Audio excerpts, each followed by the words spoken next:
Nilapag niya ito sa mamahaling center table na gawa sa salamin. Ito po ba ang dahilan kung bakit ninyo ako itinago? Napatingin si Melinda sa mga papel.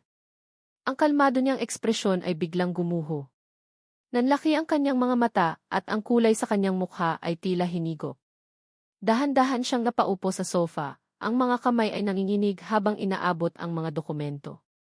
Binasa niya ang mga ito kahit alam na niya kung ano ang nakasulat. Pagkatapos, tumingin siya kay Gyo at sa unang pagkakataon, nakita ni Gyo ang mga luha na namumuo sa mga mata ng makapangyarihang si. Dinala siya ni Melinda sa veranda ng mansyon, isang lugar na may tanawin ng malawak na hardin at swimming pool. Doon, sa ilalim ng papalubog na araw, ibinuhos niya ang katotohanang itinago niya sa loob ng mahigit 2 dekada. Pag-amin niya, ang boses ay basag. Anak kita. Ikinuwento niya ang lahat. Na noong kabataan niya, bago pa siya naging si Melinda Cortez na kilala ng lahat, umibig siya sa isang simpleng pintor na walang pera pero puno ng pangarap. Ngunit ang pamilya niya ay tutol dito. Ipinagkasundo na siya sa isang mayamang politiko na makakatulong sa negosyo ng kanilang pamilya. Nang malaman niyang buntis siya, natakot siya. Alam niyang hindi tatanggapin ng kanyang pamilya o ng lipunan ang isang anak sa pagkadalaga. Para protektahan ka, para bigyan ka ng pagkakataong mabuhay ng normal, at para sa sarili kong ambisyon, humikbi siya. Ibinigay kita sa pinagkakatiwalaan kong kasambahay, si Elena. Ang lola mo. Pinangako ko sa kanya na aalagaan kanya na parang tunay na apo. Binigyan ko siya ng sapat na pera para sa pagpapalaki sa'yo, sa kondisyon na hinding-hindi niya sasabihin ang totoo. Napayo ko si Gyo. Ang buong buhay niya, isang transaksyon lang pala. Isang sikretong binili ng pera. Ang ama ko. Ang pintor, tanong niya. Umiling si Melinda. Iniwan niya ako noong nalaman niyang ipapakasal ako sa iba. Hindi ko na alam kung nasaan siya. Pagkatapos, ikinasal siya sa politiko at isinilang si Fernan. Ang apelyidong Rojas ay mula sa ama ni Fernan na namatay rin sa isang car crash ilang taon na ang nakalipas. Ang kwento ay parang isang eksena sa pelikula. Isang melodrama na hindi niya kailanman inakalang magiging parte siya. Ngayon, alam mo na, sabi ni Melinda, pinupunasan ang kanyang mga luha. Ano ang gusto mo? Pera. Sasabihin mo ba sa media? Sirain ang lahat ng pinaghirapan ko.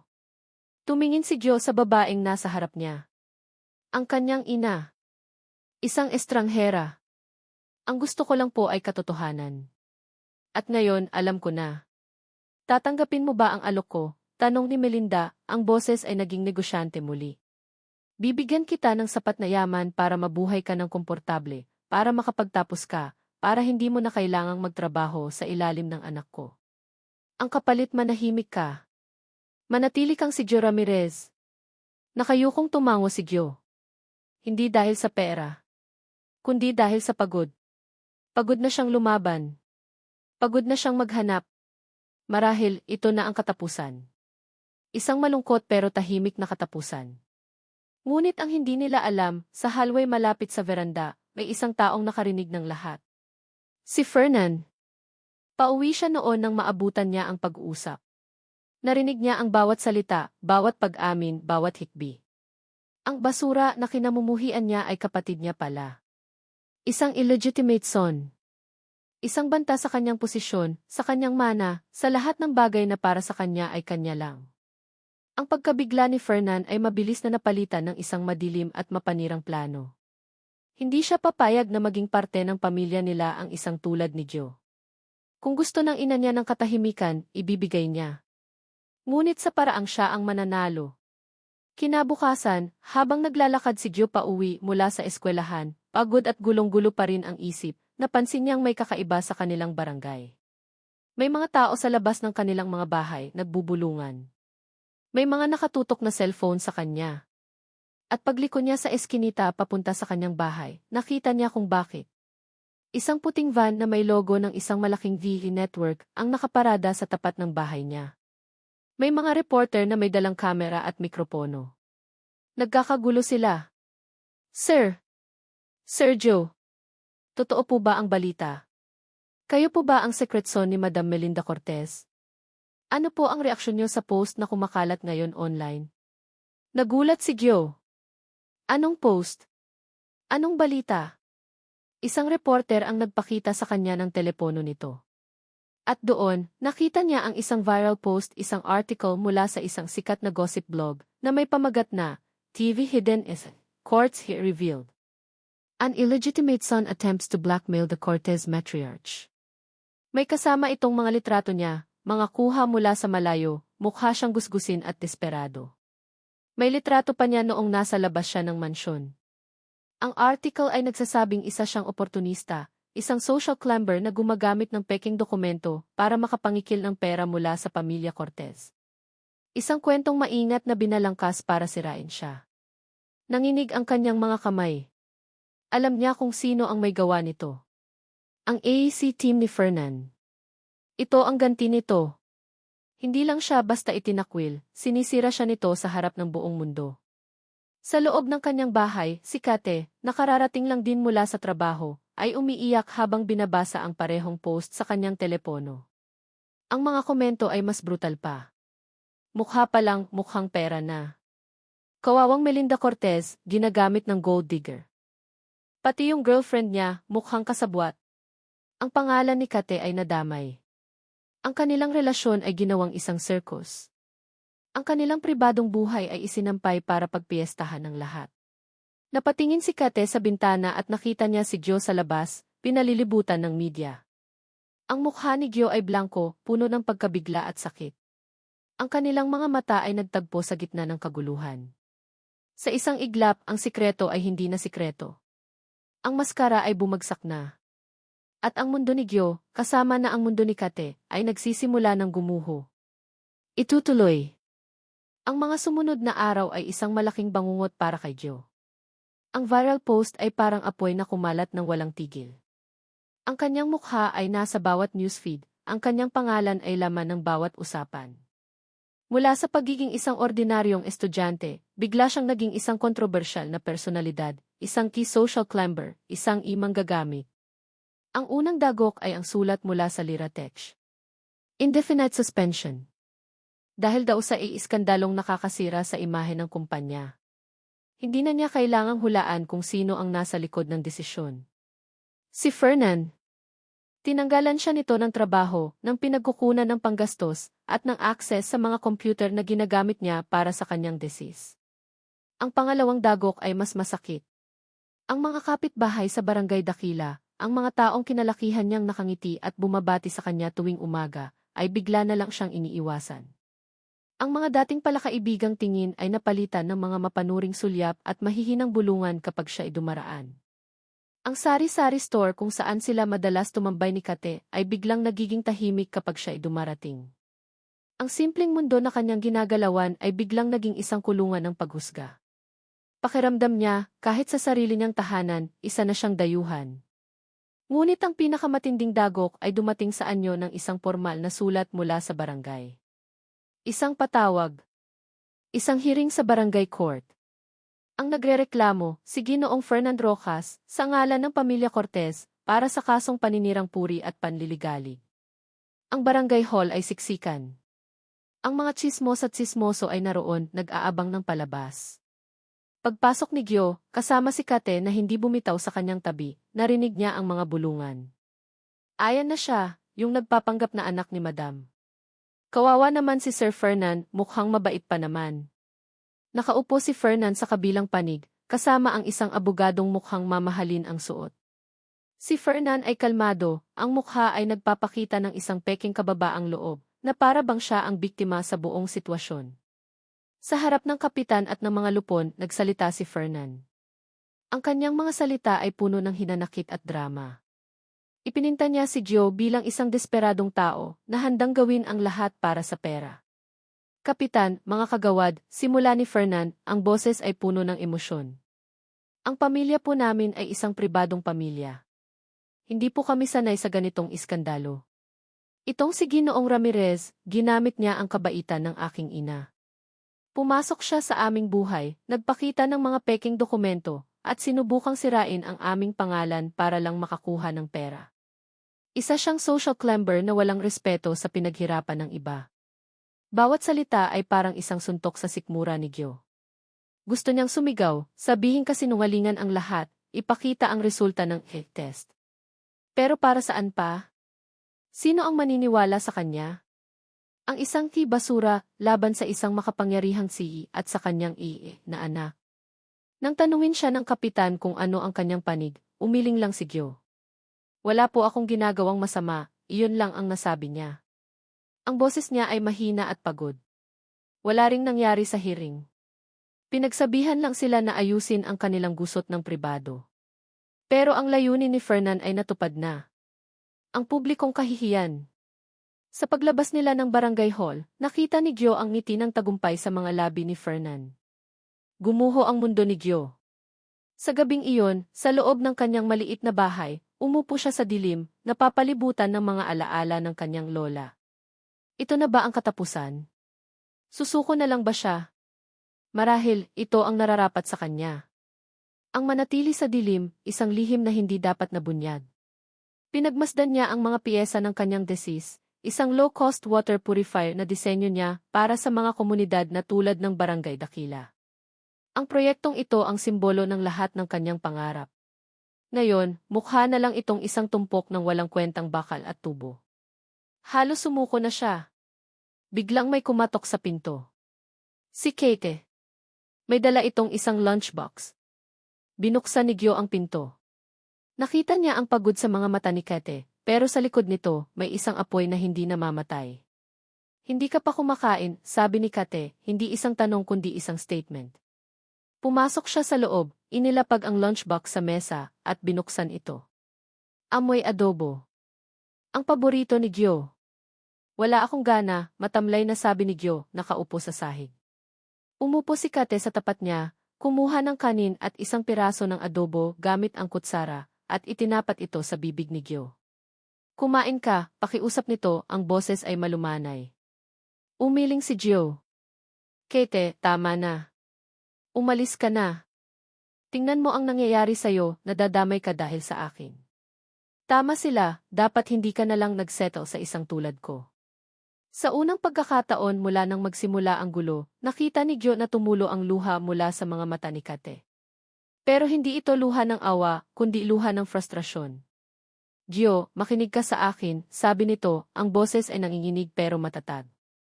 Huwag mong sasabihin yan. Hindi ako nagsettle. Pinili kita. Pinipili kita araw-araw. At hindi ako aalis. Hindi kita iiwan, naiintindihan mo. Hinawakan nito ang kanyang pisngi. Itong lahat ng nangyayari, itong gulo, itong mga sinasabi ng ibang tao, lahat yan ingailang. Ang mahalaga ay kung ano ang totoo. At ang totoo, mahal kita. Ang totoo, mabuti kang tao. At ang totoo, hindi pa tapos ang laban. Itinapat niyang muli ang kutsara. Kaya please, kumain ka. Kailangan mo ng lakas. Kailangan nating lumaban. Sa pagkakataong iyon, habang sinusubuan siya ni Kate ng adobong luto nito, na may kasamang luha at pagmamahal, isang bagay ang muling nabuhay sa loob ni Gyo. Ang pag-asa. Kinabukasan, ibang Gyo ang gumising. Ang pagod at pagsuko ay napalitan ng isang bagong determinasyon. Hindi na siya lalaban para sa pangalan, para sa mana, o para sa pagkilala ng isang ina.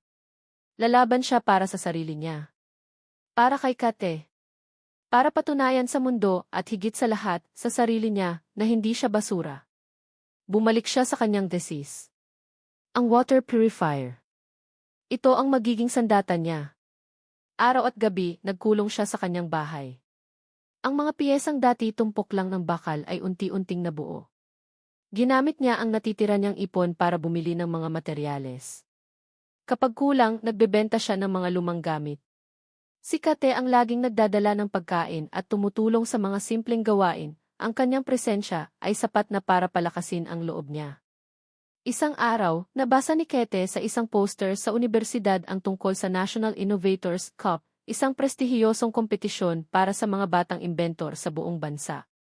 Ang grand prize, isang malaking cash prize at isang scholarship grant. Gyo, ito na iyon, sabi ni Kate, puno ng excitement. Ay submit mo iyong prototype mo.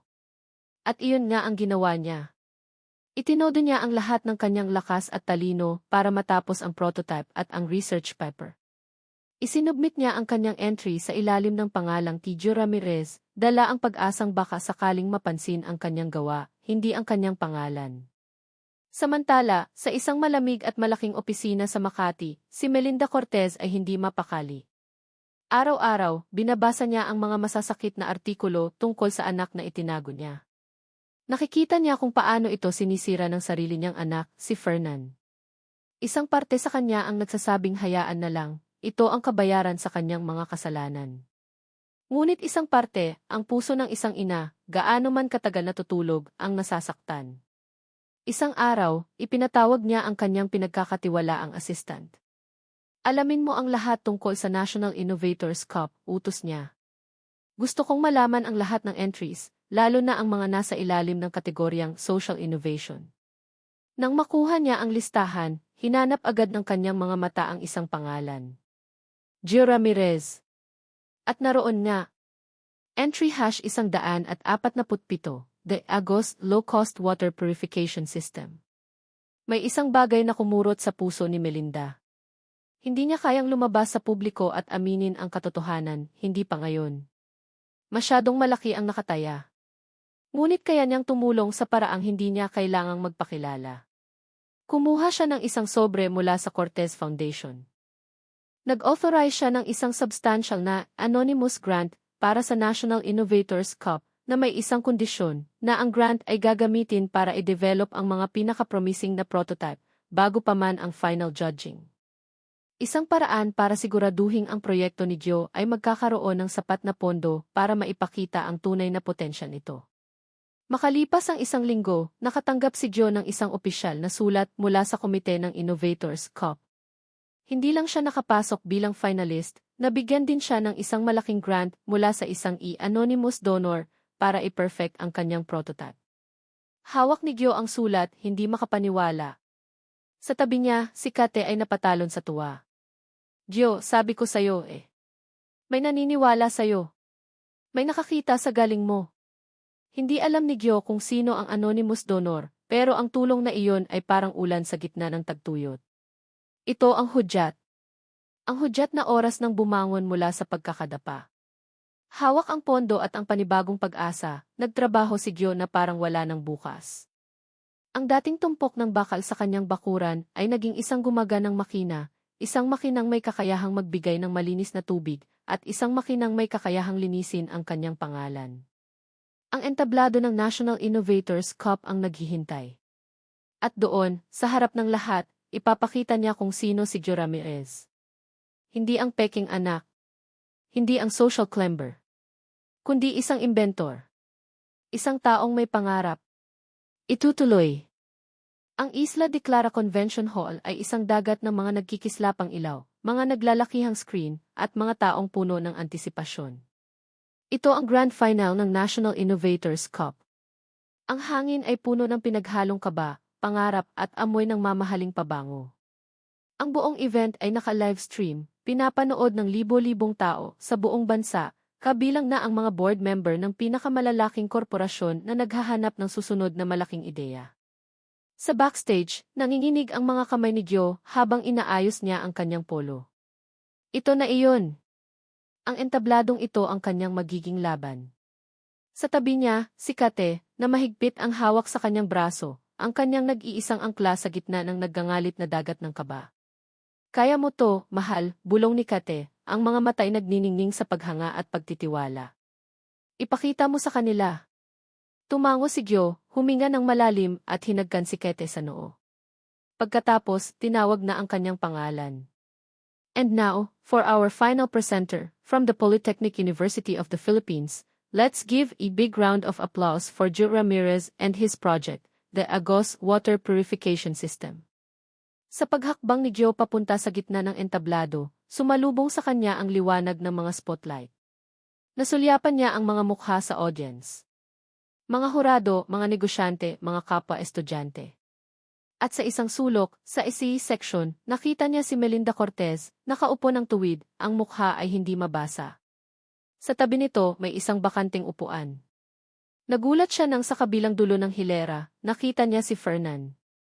Nakahalukip-kip ito, may ngisi sa mga labi na nagpapadala ng kilabot sa kanyang gulugod. Anong ginagawa niya dito? Nilunok ni Gyo ang takot. Tumingin siya sa kanyang prototype na nakaset up sa entablado. Ang kanyang obra. Ang kanyang pag-asa. Nagsimula siyang magsalita. Sa una, nanginginig ang kanyang boses. Ngunit habang ipinapaliwanag niya ang kanyang proyekto, kung paano nito kayang maglinis ng maruming tubig gamit ang murang materyales, kung paano ito makakatulong sa mga liblib na komunidad na walang akses sa malinis na inumin, ang panginginig ay napalitan ng kumpiyansa. Ang kanyang mga salita ay puno ng pagnanasa, ng isang taong hindi lang basta nagpepresenta ng isang imbensyon, kundi nagbabahagi ng isang misyon. Ipinakita niya kung paano gumagana ang makina. Kumuha siya ng isang beaker ng marumi at maputik na tubig, ibinuhos ito sa kanyang Kiagos system, at pagkatapos ng ilang sandali, isang malinaw at malinis na tubig ang lumabas sa kabilang dulo. Uminom siya mula rito, na umani ng palakpakan mula sa audience. Ang presentasyon ay isang tagumpay. Ramdam niya ito. Nakita niya ang paghanga sa mga mata ng mga hurado. Ngunit bago pa man siya matapos, biglang tumayo si Fernan mula sa kanyang upuan. "Excuse me, Chairman, mga kagalang-galang na hurado," sabi ni Fernan, ang boses ay malakas at puno ng otoridad, na nagpatahimik sa buong convention hall. "Bago po ninyo bigyan ng puntos ang proyektong ito, mayroon po akong isang mahalagang bagay na kailangang ibunyag." Naglakad si Fernan papunta sa entablado, may hawak na isang brown na folder. Ang lahat ng kamera ay napunta sa kanya. Ang mga tao ay nagbulungan. "Ang pangalan ko ay Fernan Rojas, Vice President ng Lira Technologies," pagpapakilala niya.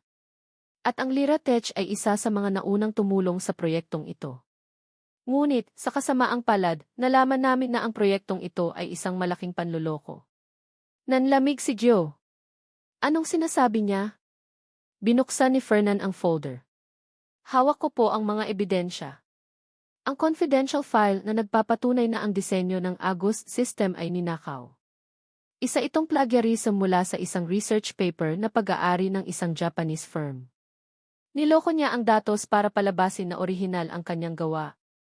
Isang malakas na ang umalinggaw mula sa audience. Ang mga hurado ay nagtinginan, ang kanilang mga mukha ay puno ng pagkadismaya. Ang paghanga kanina ay napalitan ng pagdududa. "Hindi totoo yan," sigaw ni Gyo, ang puso niya ay parang sasabog. "Gawa ko yan. Pinaghirapan ko yan." "Talaga ba, Jim Ramirez?" Ngumisi si Fernan. "O dapat ko bang sabihin, kapatid?" Ang huling salita ay ibinulong niya ng may diin, sapat lang para marinig ni Gyo, isang huling patalim bago ang final blow. Inabot ni Fernan ang mga peking dokumento sa mga hurado. Ang lahat ay tila tapos na. Ang kanyang pangarap, ang kanyang pangalan, ang kanyang kinabukasan, lahat ay guguho sa harap ng libo-libong tao. Ngunit biglang may isa pang boses na pumutol sa tensyon. Kasama rin sa ebidensyang iyan ang totoong datos. Lahat ay napalingon sa pinanggalingan ng boses. Si Melinda Cortez. Dahan-dahan siyang tumayo mula sa kanyang upuan. Ang bawat hakbang niya papunta sa entablado ay may bigat, may dignidad.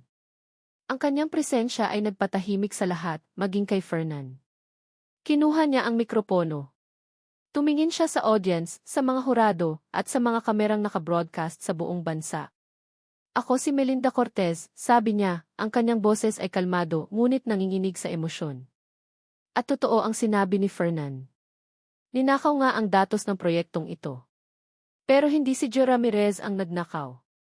Tumingin siya ng diretso kay Fernan na biglang namutla. Ang Lira Technologies, sa ilalim ng pamumuno ni A. Rojas, ang siyang kumuha ng orihinal na research ni Gyo at pinalitan ito ng mga peking datos para palabasing isa siyang mandaraya.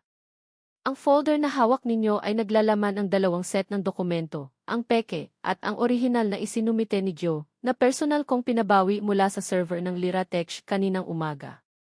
Nanlaki ang mga mata ni Fernan. "Ina, anong ginagawa mo?" Ngunit hindi na siya pinansin ni Melinda. Tumingin ito kay Gyo, at sa mga mata nito, nakita ni Gyo ang isang bagay na matagal na niyang hinahanap, pag-amin at pagmamalaki. Humarap si Melinda sa buong mundo. Itinaas niya ang kanyang noo, at sa isang boses na malinaw at matatag, binitawan niya ang mga salitang babago sa lahat. "At ang dahilan kung bakit ko ito ginawa ay dahil ang lalaking ito," sabi niya, itinuturo si Gyo Ramirez ay anak ko. at ipinagmamalaki ko siya. Kung kanina ay katahimikan ang bumalot sa hall, ngayon ay isang malakas na hiyawan at bulungan ang pumuno dito. Ang mga board member ng Cortez Holdings na nasa audience ay nag-alburuto. Ang mga reporter ay nagkagulo. Ang mga hurado ay natigilan. Si Gio ay parang nabingi. Anak ko. Ipinagmamalaki ko siya. Ang mga salitang iyon. Paulit-ulit na umikot sa kanyang isipan. Biglang nagpalakpakan ang audience. Hindi dahil sa iskandalo, kundi dahil sa katapangan ng isang ina at sa tagumpay ng isang anak na inapi. Ang palakpakan ay lumakas ng lumakas, isang alon ng suporta na tumangay sa lahat ng kasinungalingan at sakit. Si Fernan ay naiwang nakatayo sa entablado, tulala, talunan. Ang kanyang masamang plano ay bumalik at sumampal sa kanya ng buong lakas. Napapalibutan ng mga mapanghusgang tingin, tumakbo siya palabas, humahagulgol sa backstage. Ang kanyang mundo ay gumuho sa isang iglap. Ang mga hurado, matapos suriin ang tunay na dokumento, ay nagkaisa sa kanilang desisyon. Ang grand prize ng National Innovators Cup ay iginawad kay Gio Ramirez. Nang iabot sa kanya ang malaking tropeo, nanginginig ang buong katawan ni Gio. Tumingin siya sa audience at sa gitna ng mga nagkakagulong tao, nakita niya si Melinda, umiiyak habang nakangiti. Nakita niya ang kanyang mga propesor, pumapalakpak. At sa gilid ng entablado, nakita niya si Kate, ang mukha ay basang-basa sa luha ng kaligayahan. Hawak niya ang tropeo, ang simbolo ng kanyang tagumpay. Nangingilid ang kanyang mga luha. Ang lahat ng hirap, lahat ng sakit, lahat ng kahihiyan, lahat ay nagbunga. Ngunit ang gabi ay may isa pang sorpresa. Habang nakatutok sa kanya ang lahat ng kamera, dahan-dahang lumapit si Kate sa entablado. May hawak itong isang maliit na puting bagay sa kanyang kamay. Nang makalapit ito sa kanya, umiti ito sa gitna ng kanyang mga luha. Ang ngiti nito ay puno ng pagmamahal, pag-asa, at isang bagong sikreto. Ibinulong niya sa kanya, sapat lang para marinig niya sa gitna ng ingay, surprised. Itinaas niya ang bagay na hawak niya. Isang pregnancy test. At sa maliit na bintana nito, malinaw na malinaw ang dalawang pulang guhit. Itutuloy. Lumipas ang isang taon. Isang taon na puno ng pagbabago, paghilom at mga bagong simula. Ang ingay ng iskandalo ay unti-unting napalitan ng mga kwento ng inspirasyon. Ang pangalan ni Gio Ramirez at Gio Cortez sa mga formal na dokumento ay hindi na simbolo ng kontrobersya, kundi ng katatagan. Ang unang eksena ng bagong yugtong ito ay naganap sa graduation ceremony ng kanyang unibersidad. Ang init ng araw ay tila nakikisaya sa okasyon. Sa entablado, habang tinatanggap niya ang kanyang diploma, summa cum laude, at ang karangalan bilang valedictorian, mas malakas pa ang palakpakan kaysa noong gabing manalo siya sa Innovators Cup. Sa kanyang talumpati, hindi niya binanggit ang mga pangalan. Hindi niya kailangan. Ang kanyang mga salita ay sapat na. Madalas nating isipin na ang ating halaga ay nakabatay sa ating pangalan, sa ating pinagmulan, o sa laman ng ating bulsa, sabi ni Gio. Ang kanyang boses ay matatag, naririnig sa buong gymnasium. Pero natutunan ko po na ang tunay na sukatan ng isang tao ay hindi nakasulat sa birth certificate. Ito ay nakaukit sa puso, sa tibok ng pusong patuloy na lumalaban, at sa tapang na sumulong kahit na ang buong mundo ay nagsasabing sumuko ka na. Tumingin siya sa audience, sa hanay kung saan nakaupo ang kanyang mga mahal sa buhay. Nandoon si Melinda, tahimik na lumuluha, ang mukha ay puno ng pagsisisi at pagmamahal na hindi na kailangang itago. At sa tabi nito, si Kate, ang tiyan ay malaki na at bilog na bilog, ang ngiti nito ang pinakamaliwanag na ilaw sa buong lugar. Ang tagumpay na ito, pagpapatuloy niya, ay hindi lang para sa akin. Ito po ay para sa lahat ng mga amang hindi nakilala, sa mga lolang nag-aruga ng walang kapalit, at higit sa lahat para sa lahat ng mga inang hindi sumusuko sa kanilang mga anak, gaano man katagal ang panahong lumipas. Pagkatapos ng talumpati, sa tradisyonal na paghagis ng mga graduation cap sa hangin, isang bagong kabanata ang opisyal na nagsimula. Ang sumunod na eksena ay lumipat sa isang lugar na malayo sa gulo ng syudad. Isang seaside garden sa Batangas, kung saan ang tunog ng alon ay nagsisilbing musika at ang amoy ng dagat ay humahalimuyak sa hangin. Dito, sa ilalim ng isang arko na pinalamutyan ng mga puting bulaklak at mga parol na gawa sa kapis, naganap ang kanilang kasal. Isang simpleng seremonya na dinaluhan lang ng mga taong tunay na nagmamahal sa kanila.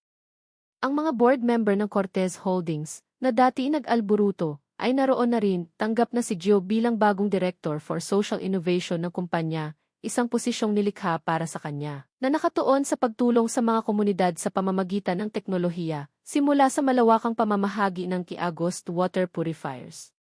Si Fernan ay wala roon. Ngunit hindi dahil sa galit.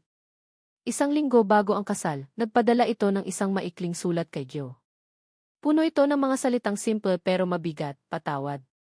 Sana balang araw, mapatawad mo rin ako.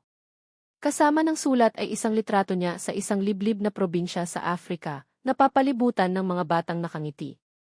Nag-volunteer siya sa isang international aid organization. Isang paraan ng pagbabayad puri, isang paghahanap sa sarili na malayo sa anino ng kanyang ina at kapatid. Sa harap ng altar, habang isinusuot ni Gio ang singsing sa daliri ni Kate, hindi niya mapigilang mapangiti. Sa hirap at ginhawa, sa sakit at kalusugan, hanggang sa tayo'y paghiwalayin ng kamatayan at kahit na sa kabilang buhay, ikaw pa rin, bulong ni Gio, ang mga mata ay nangingilid sa luha ng kaligayahan. Sa'yo lang, sagot ni Kate, ang boses ay basag din. Nang sinabi ng pari, "You may now kiss the bride," humalik si Gio kay Kate, at pagkatapos ay lumuhod para hagkan ang malaking tiyan nito. "Hello, baby," bulong niya. Pagkatapos ay tumingin siya kay Kate at nagbiro, "Dalawa kaya to?" Isang malakas na tawanan ang umalingaw mula sa mga bisita na nagpagaan sa emosyonal na sandali. Sa resepsyon, habang ang araw ay dahan-dahang lumulubog sa dagat, sumayaw sila sa gitna ng hardin, sa ilalim ng mga parol na ngayon ay umiilaw na. Ang kulay ng mga parol, na sinadyang pula, ay isang paalala. Ang dating kulay ng kahihiyan, ang pulang alak sa kanyang polo, ay ngayon naging kulay ng pag-ibig, ng pamilya, at ng pagdiriwang. Habang magkayakap sila, ang ulo ni Kate ay nakasandal sa kanyang dibdib, ipinatong ni Gio ang kanyang baba sa ulo nito at pumikit.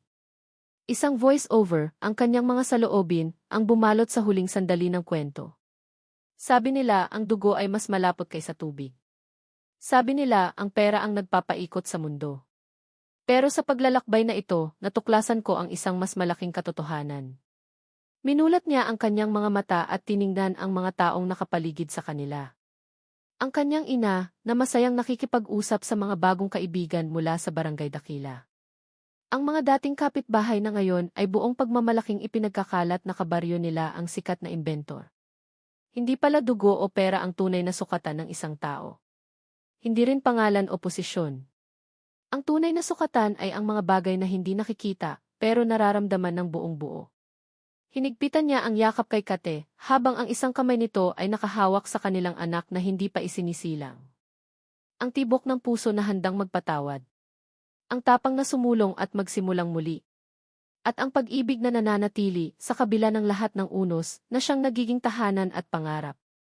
Sa di kalayuan, mula sa kabilang ibayo kung nasaan ang Barangay Dakila, isang serye ng mga paputok ang pumailan lang sa kalangitan. Hudyat na nagsimula na ang taunang fiesta.